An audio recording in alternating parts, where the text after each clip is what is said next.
태국 치앙마이에 가면은 야생 맹수들을 살아있는 채로 풀어서 만들어 놓은 이 자연공원, 소위 우리가 사파리라고 합니다.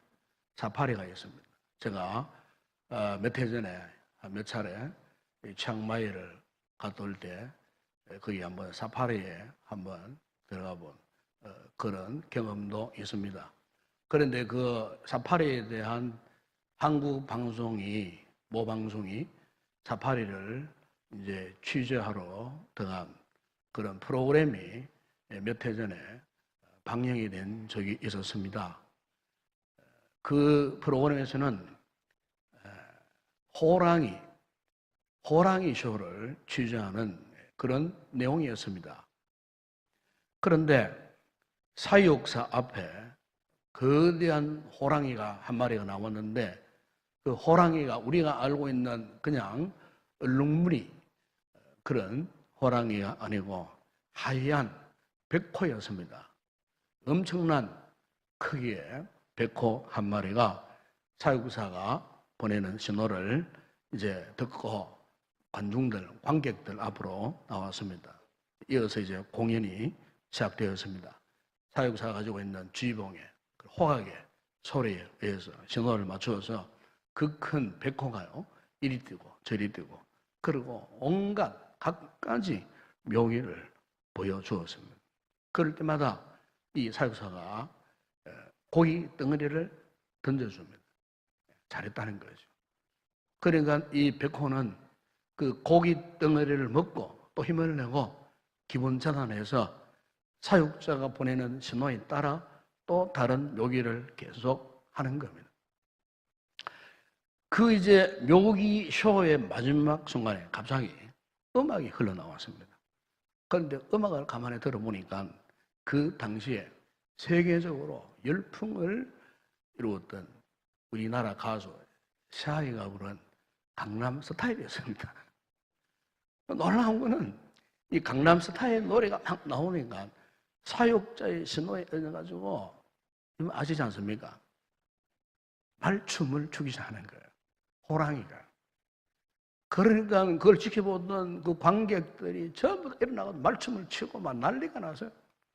그야말로 그 백호와 함께 관객들이 함께 이제 말춤을 추면서 환호성을 지르는 한마디로 그 타이거 쇼가 열강의 동안회가 되는 참 어떻게 보면 굉장히 즐겁고 참 보기 좋은 그런 쇼였습니다. 그런데 제가 이제 그것을 이제 이렇게 지켜보는 가운데 호랑이를 봤어요. 호랑이를 이렇게 바라보는 가운데 왠지 모르게 제가요 마음이 좀 슬퍼지는 거예요. 청은해지기도 하고. 왜냐하면 우리가 일반적으로 호랑이라고 하면은 참 야수의 왕이잖아요. 야수성을 가진. 호랑이가 한번 어르렁거리면 온 천지가 진동하려는 만큼 그 호랑이의 그 부르짖음은요 정말 살아있는 모든 이 동물들이 다 도망가 버릴 정도로 그 호랑이가 갖고 있는 그 야성이라는 것은 무시무시한 겁니다. 그런데 그 타이거 쇼에서 지켜보니까 그 호랑이에게 백호에게 그런 야성이 전혀 없더라고요. 야성이. 그 고기 조각 한 조각을 얻어먹기 위해서 사육사가 시키는 이런 것들에 의해서 그냥 흉내만 내고 그 모습을 보여주다 보니까 호랑이가 갖고 있었던 그 자존심, 그 야성 아니겠어요? 야성이 실종되어 버린 마치 한 마리의 고양이 새끼 앞에서 탄 그와 같은 모습으로 전락해버린 그 모습을 보면서 제가 그걸 보는 저에게 참 어떻게 보면 굉장히 청은하게 보이고 그 호랑이가 불쌍하게 보이고 처절하게 보여지는 그런 것을 제가 느낀 바가 있었습니다. 제가 오늘 이 말씀을 준비하면서 그 생각이 나서요. 여러분, 오늘 우리의 믿음 생활, 신앙 세계에서 만약 우리가요, 하나님 우리에게 부어주신 영적인 야성이 있잖아요. 하나님의 거룩한 백성으로서의 독특한 영적인 야성이 있어요. 하나님의 은혜로 구원받은 구원의 감격, 기쁨. 내가 너를 불렀네요. 나의 자녀 삼으셨다. 너는 하나님의 자녀다. 라고 하는 하나님의 자녀가 되는 이런 건세와 특권을 받는 우리에게는 영적인 자존심이 있는 거예요. 하나님 우리에게 주신 영적인 야성.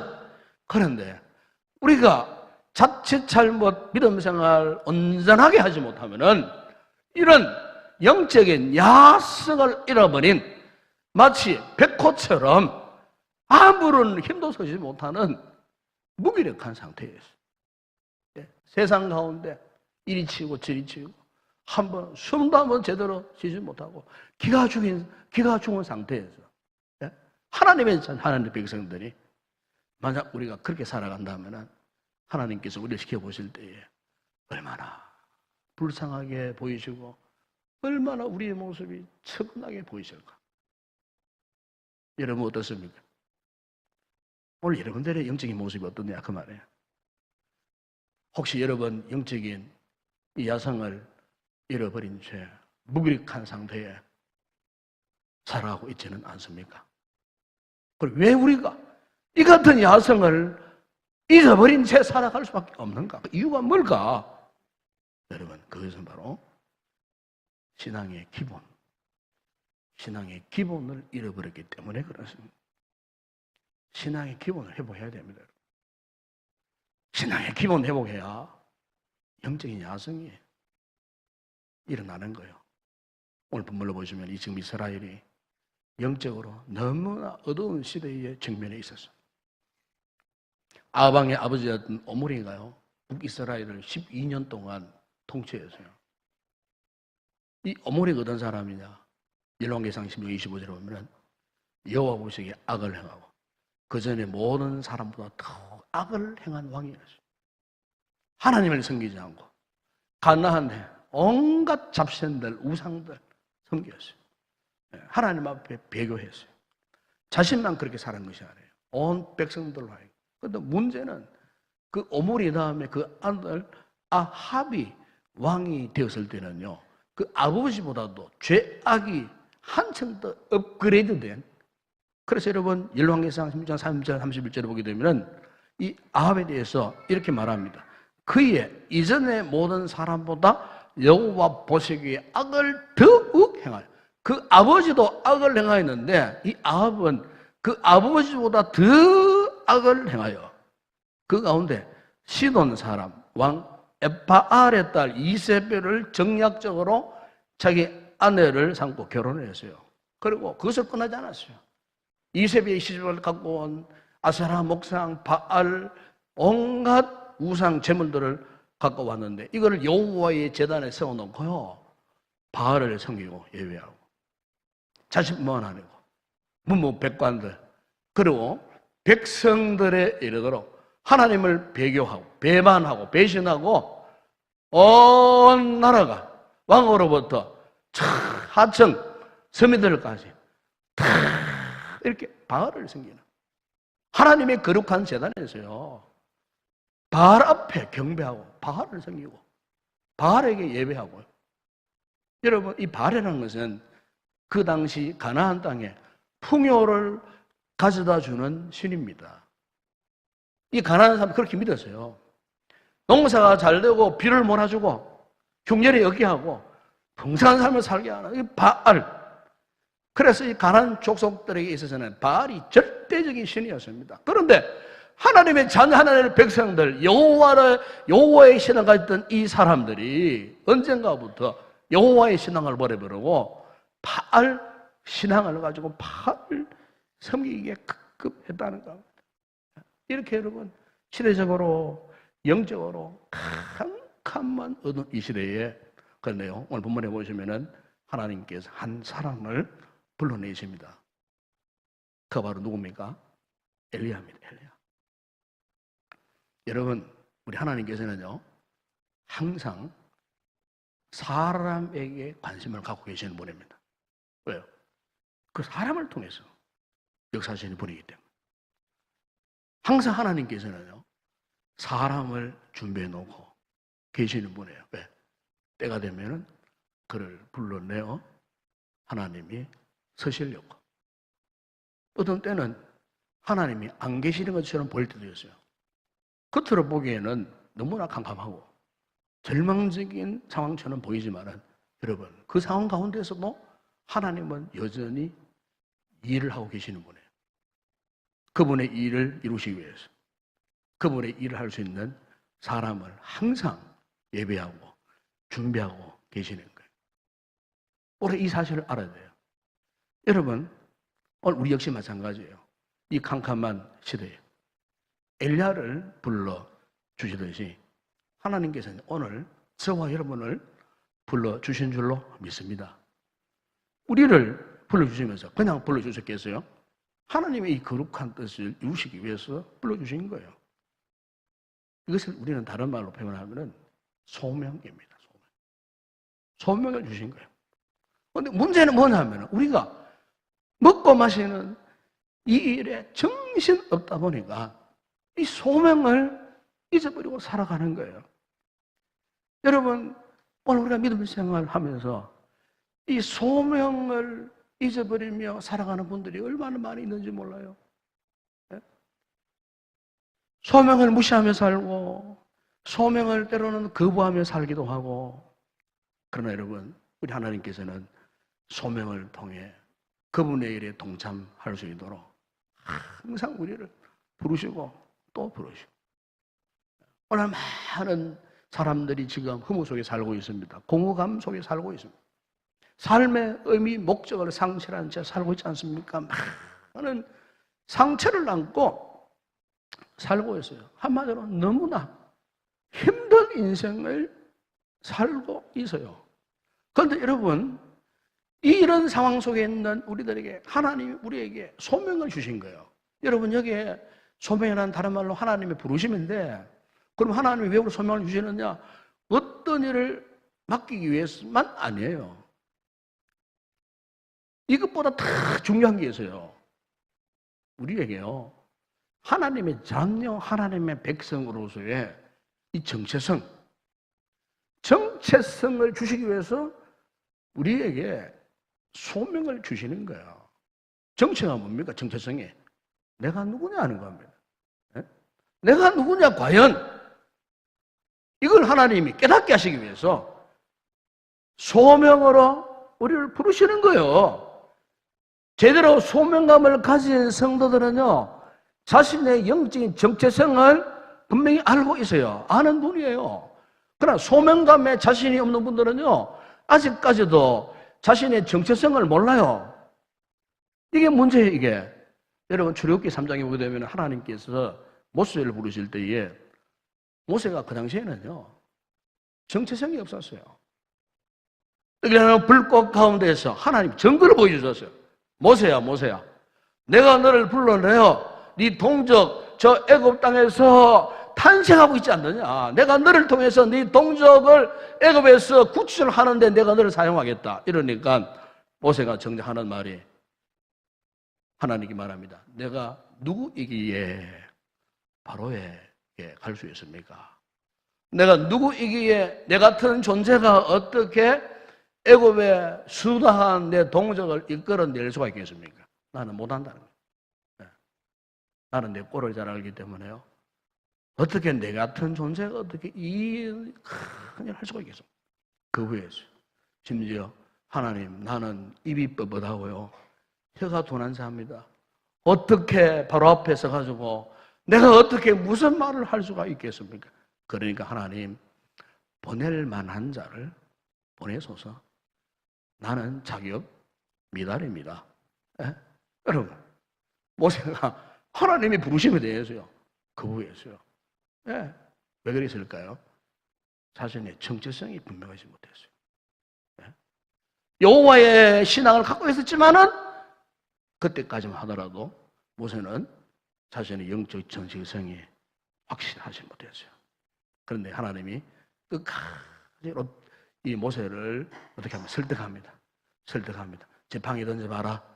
던졌더니 지팡이가 뱀이 되고, 잡아봐라. 뱀된 지팡이가 다시 지팡이가 되고, 네 손을 가슴에 넣어봐라. 아, 손에요, 나병이 생각이요. 다시 넣어봐라 빼니까 나병이 나서버려요. 이런 여러 가지 증거를 그 과정을 통해가고요. 결국 하나님께서 모세에게 영적인 정체성을 심어줍니다.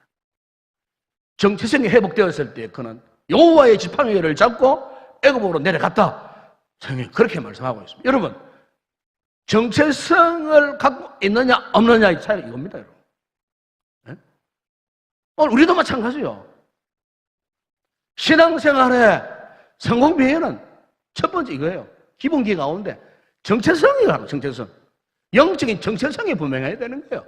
내가 누구냐 하나님 앞에 이게 분명하게 확신하지 않으면은 이 어두운 시대에 이 죄악이 관연하는 이 시대에 우리가 어떻게 하나님 앞에 제대로 쓰임받을 수 있겠습니까, 여러분? 오늘 본문 여러분 1절에 보시면은 하나님께서 엘리야를 불러주셨어요. 불러주셨는데 엘리야가 어떤 사람인가? 이렇게 말씀합니다. 길라앗에 우고하는 자 중에 디셉 사람 엘리야 그랬어요. 사실 엘리야는요 처음부터 불의 종이고 능력의 종이 아니었어요. 엘리야 역시 우리와 똑같은 평범한 인생이었어요. 여러분, 하나님이 부르시면은 어떤 배경을 중시하지 않습니다. 세상적인 기준이나 조건도 필요 없어요. 하나님의 부르심이 있어서 중요한 것은요, 그 부르심을 깨닫는 거예요. 깨닫는 사람이 최고요. 하나님의 부르심을요, 깨닫기만 하면은 뭘 경험할 수 있느냐? 내 인생 어떤 것도 중요하지 않구나. 내가 아무리 힘들고 어렵고 어떤 역경, 어떤 고난 속에 있다 할지라도 이 하나님의 정체성이 분명한 사람은 하나님이 마치 내 인생을, 나의 삶을 퍼즐을 맞춰가듯이 한 조각 두 조각 하나님이 결국에는 어떻게 하시든지 간에 지금은 답답하고 지금은 괴롭고 지금은 답이 없는 것 같아. 그러나 내 신비에 하나님을 향한 영적 정체성이 분명하면 하나님이 어떻게 해서든지 기어코 내 인생의 퍼즐을 다 맞춰가세요. 믿으십니까? 예? 이게 분명한 게. 이 정체성만 분명하면은, 이 분명한 확신을 갖고 있으면요, 이걸 다 하나님이 끼워 맞추고서 가시는 거예요. 그렇기 때문에 우리 신앙에 있어서 가장 우선적인 기본이 뭐냐? 영적인 정체성을 속히 회복해야 하는 일입니다, 여러분. 속 회복하세요. 그래서 오늘 본문을 보시면 하나님께서 이 같은 부르심에 대한 이 정체성을 가진 엘리야가 하신 일이 뭐냐면 2절에 보세요. 여호와의 말씀이 엘리야에게 임하여 이르시되. 그래서 여기 보시면은 하나님께서 엘리야를 부르실 때 어떻게 불러주셨는지 알 수 있어요. 하나님께서 말씀을 통해 엘리야를 불러주셨다는 겁니다, 여러분. 여러분, 오늘 우리 신앙생활의 회복을 위한 기본 또 하나가 있어요. 그게 뭐냐면 우리 안에 하나님의 말씀이 임하는 은혜가 있어야 돼요. 예? 하나님의 말씀을 통해서 하나님의 음성을 듣는 것 정말 중요한 거예요. 하나님의 말씀이 우리 귀에 들려야 하는 거예요.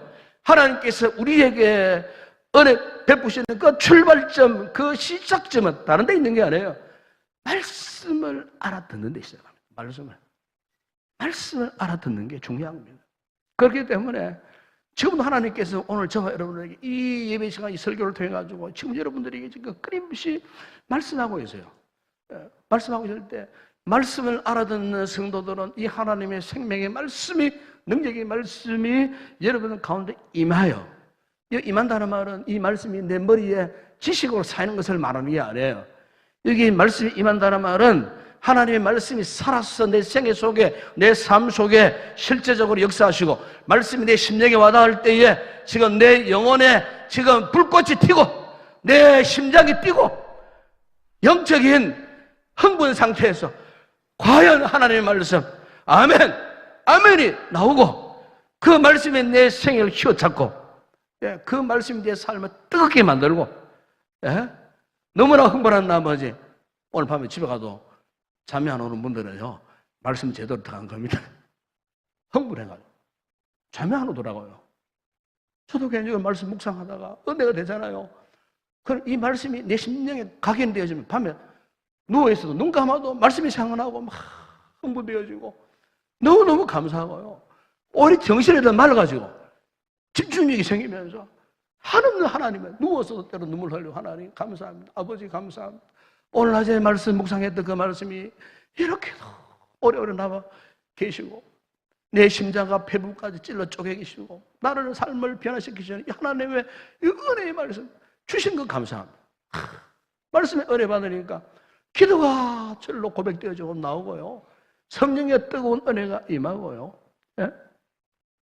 어떤 분들의 말씀을 들으면요, 어찌할꼬 아버지 내가 지난 주간에 이런 죄를 지었는데 어찌할까요? 막 회개가 막 뜨겁게 고백되어 나오고 말씀에 감동이 임하니까 애절하고 간절한 심정으로 내 영혼의 갈증이 일어나면서 내 영이 살아나는 이런 신비한 생명의 역사. 여러분, 말씀이 우리 가운데 임했다는 말이 이런 뜻이에요. 이런 은혜, 이런 말씀을 체험하니까 내가 처한 상황이 아무리 힘들고 고통스럽고 문제가 꼬리를 물고 일어나고 해결되지 않아도 보십시오. 말씀에 내 심령이 살아있으니까요. 그게요, 문제가 되지 않더라고요. 그렇게 심히 염려, 걱정거리가 되지 않더라고요. 오늘 보면 엘리야를 보세요. 엘리야가 처한 환경이 지금 영적 기근뿐만 아니고 처절한 삶의 기근 시대.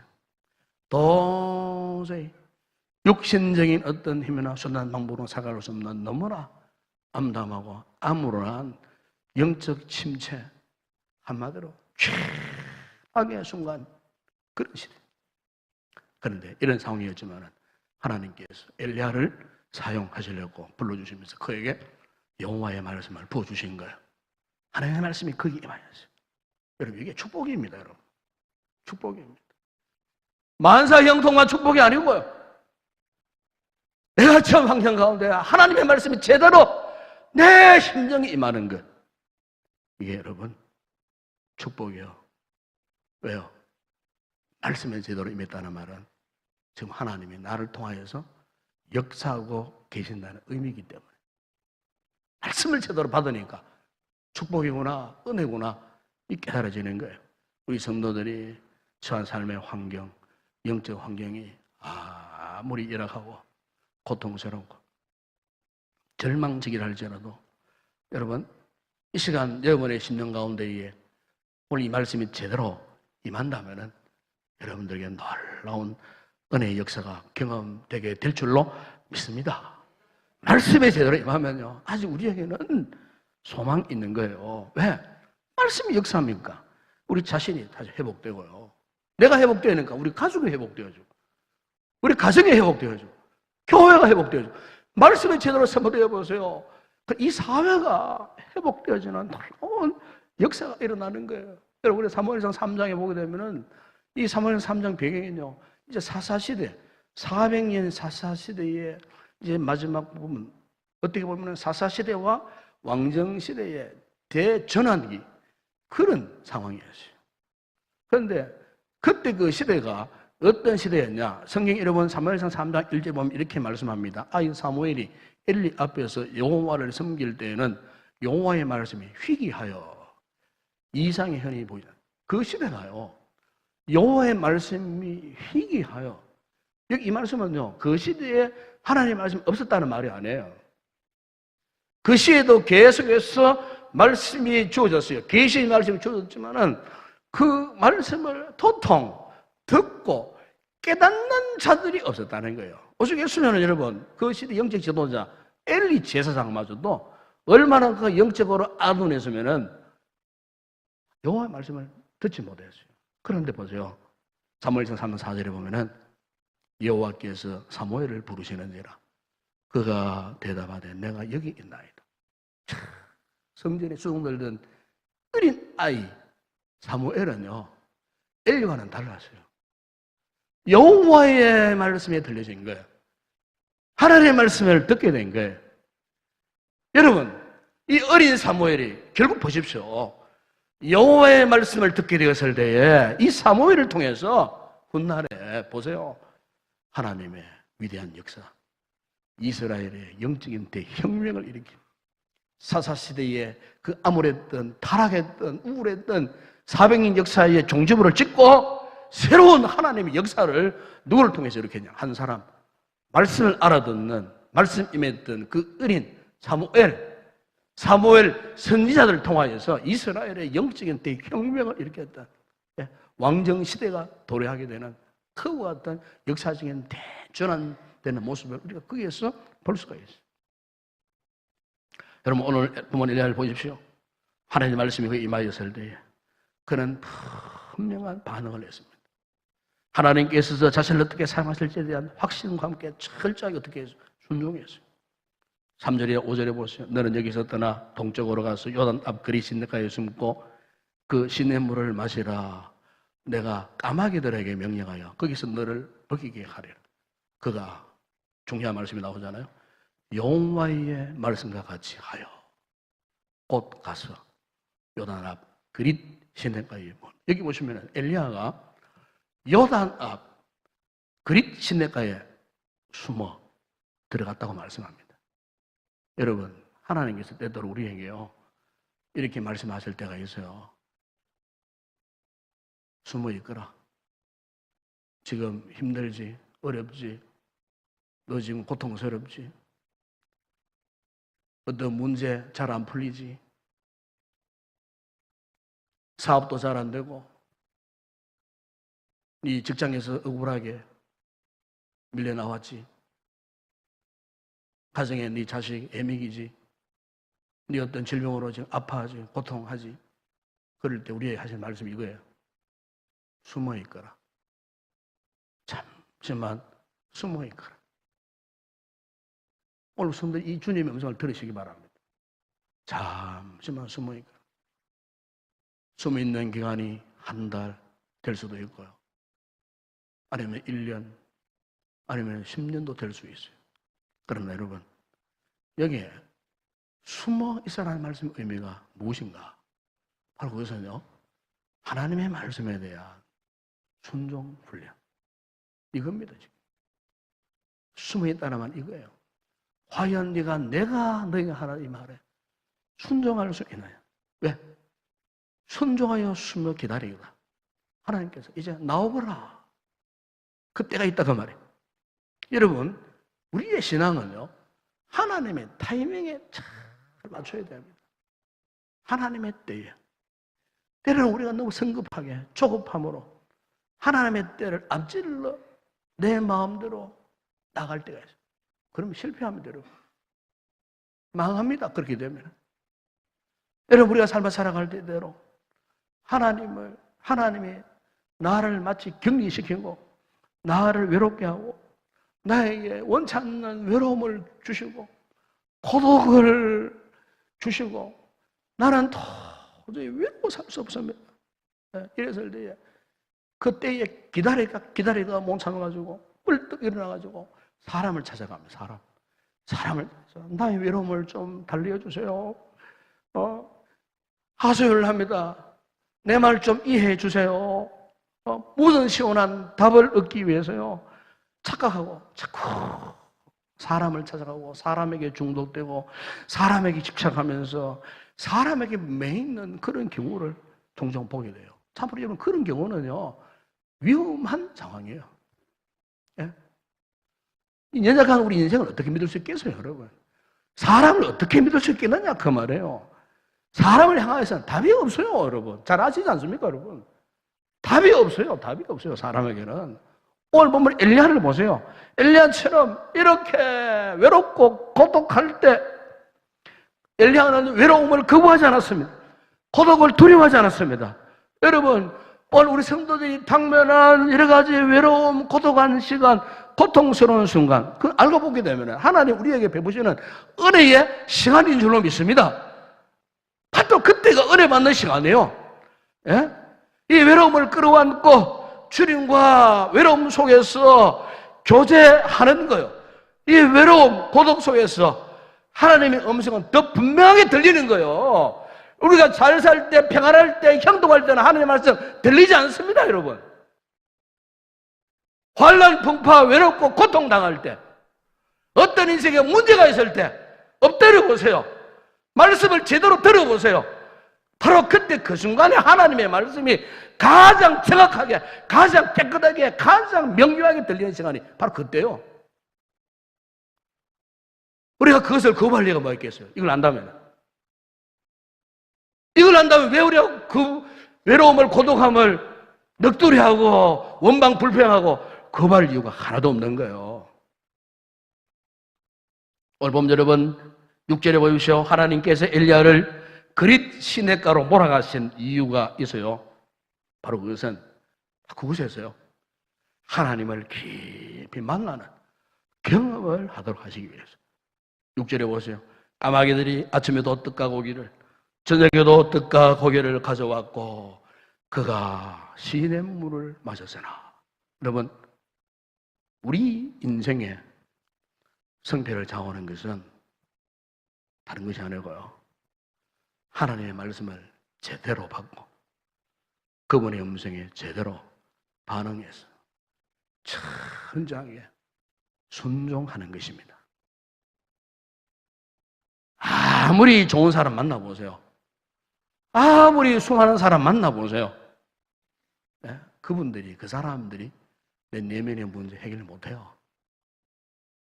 오직 하나님만이 우리 내면의 부족한 부분, 내 상처, 아픔, 나의 인생의 공허함 채울 수 있는 분은 그분밖에 없어요. 하나님밖에 없어요.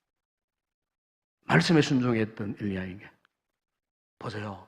민물, 까마귀를 통해서라도 아침 저녁으로 떡과 고기를 공급해 주신 하나님. 네? 우리 이 사실을 안다면, 믿는다면 하나님 앞에 철저하게 순종해서 정말 하나님 앞에 인정받는 그런 믿음의 삶을 살아가는 성도들이 되어야 할 줄로 믿습니다. 이런 성도들이 꼭 되시기를 바랍니다. 네? 오늘 말씀의 결론이자 또 하나 우리가 해보아야 할 신앙의 기본이 무엇이냐 하면은 이 같은 상황 속에, 우리가 어떤 상황 속에 처해져도요, 결국 하나님을 철저하게 신뢰해야 한다는 것입니다. 7절에 보십시오. 땅에 비가 내리지 아니하므로 얼마 후에 그 시내가 마르니라. 여러분 보십시오. 분명 이 그릿 시내가는 하나님이 인도하신 곳이었습니다. 그리고 그곳에서 하나님께서 아침 저녁으로 엘리야에게 떡과 고기를 공급해 주시던 곳이었어요. 근데 얼마 지나지 않았는데 이제는 그곳까지도 시내가 다 말라버렸다. 예? 더 이상 물을 공급할 수 없어요. 한마디로 지금 엘리야에게는요, 예? 생존 문제가 걸린 거예요. 죽느냐 사느냐. 급박한 상황. 예? 때때로 우리가 문생을 하면서 우리가요, 하나님 인도를 받았어요. 분명히 하나님 인도를 받았어요. 받았는데, 그런데 현실은 이전보다 더 많은 문제가 생겨요. 예? 하나님께서 나를 인도해 주시다 확신하고 있었는데 거기를 따라와 보니까 지금 한층 더 괴로움들이 더 많아. 인생의 문제들이 다 너무 많아요. 예? 내가 말씀을 따라 살아왔어요. 순종해 왔어요. 그런데 현실과 현재 영적 상황은 지금 전혀 맞지 않는 거예요. 예? 이럴 때 사람들은 되게 아주 마음에 조급함이 일어납니다. 예? 불안감, 초조함, 압박감을 느낍니다. 그래서 스스로가 어떤 타협점을 찾으려고 애씁니다. 자기 묘수를 따라가지고 행동해버립니다. 여러분, 이걸 경계해야 됩니다. 예? 결국 그 사람은 끝까지 하나님을 전적으로 신뢰하지 않는 사람이에요. 마지막 결론이 하나님 나를 채워주신다 이건데, 마지막 결론이 스스로의 힘으로, 자기의 수단 방법으로, 자기의 묘수를 동원해가지고 그 문제를 해결해 보려고. 여러분, 실패해요. 실패합니다, 여러분. 이런 상황 속에 있을 때 우리의 신앙의 기본기가 발휘되어야 됩니다. 그건 뭡니까? 하나님께서 나의 이 생사 여탈권까지도 하나님이 책임져 주신다라고 하는 하나님을 전적으로 신뢰하는 믿음. 이걸 여러분의 삶의 결론으로 삼아야 돼요. 이걸 붙들어야 돼요. 예? 이 신앙 가지고 있으면 반드시 여러분 우리를 다시 회복시키는 놀라운 역사가 일어날 줄로 믿습니다. 바로 이것이 우리 신앙의 기본기 가운데서 가장 중요한 기본이에요. 하나님을 끝까지 전적으로 신뢰하는 믿음. 그래서 여러분 우리 신앙은 이론이 아니에요. 실제입니다, 여러분. 실제. 즉 경험을 해야 돼요. 이 신앙의 기본기가 튼실해가지고 정말로 내가 믿고 내가 고백하는 하나님의 살아계심의 역사를 나의 삶의 실제에서 경험해야 되죠. 경험하시기 바랍니다. 예? 사랑하는 여러분, 그렇습니다. 우리의 인생을 이제 책임주시는 분은 하나님이십니다. 어떤 우여곡절, 환난, 풍파, 어떤 위기, 일발, 뭔가 고통스러움, 고독함 있을 때 오늘 우리에게 주신 말씀처럼 말씀 붙들고요. 분명한 소명감, 믿음의 정체성을 회복하고 말씀 앞에 철저히 순종하고 무엇보다 전능하신 하나님을 전적으로 신뢰해서 이 건강한 신앙으로 승리하는 복된 성도 되시기를 주의 이름으로 축원합니다. 기도하겠습니다. 아버지 하나님, 우리에게 인생에 여러 가지 많은 문제들, 내 힘으로 도무지 감당할 수 없는 인생의 영적인 캄캄한 암흑기를 맞이할 때가 있습니다. 엘리야가 지금 그런 상황에 있었지만은 그러나 그는 여호와의 말씀을 알아들었고 말씀을 통해 자신의 정체성을 확신했고 말씀 앞에 순종을 했으며 마지막 순간까지 하나님을 전적으로 의존했을 때에 그를 통해 위대한 역사를 나타내셨습니다. 주님, 오늘 우리의 신앙이 이와 같은 아름다운 신앙이 되어지기를 원합니다. 이 신앙의 문제가 온전하지 못하여 지금 방황하는 성도들이 있다면은, 하나님을 의심하는 자들이 있다면은 이 말씀을 통해 저들에게 이 신앙의 기본기가 회복되어지고 이 신앙을 발휘해서 세상 가운데 날마다 승리하며 하나님의 살아계심을 우리의 삶을 통해 증거하며 살아가는 위대한 믿음의 사람들이 되어줄 수 있도록 축복하여 주시옵소서. 예수님의 이름으로 기도드리옵나이다. 아멘.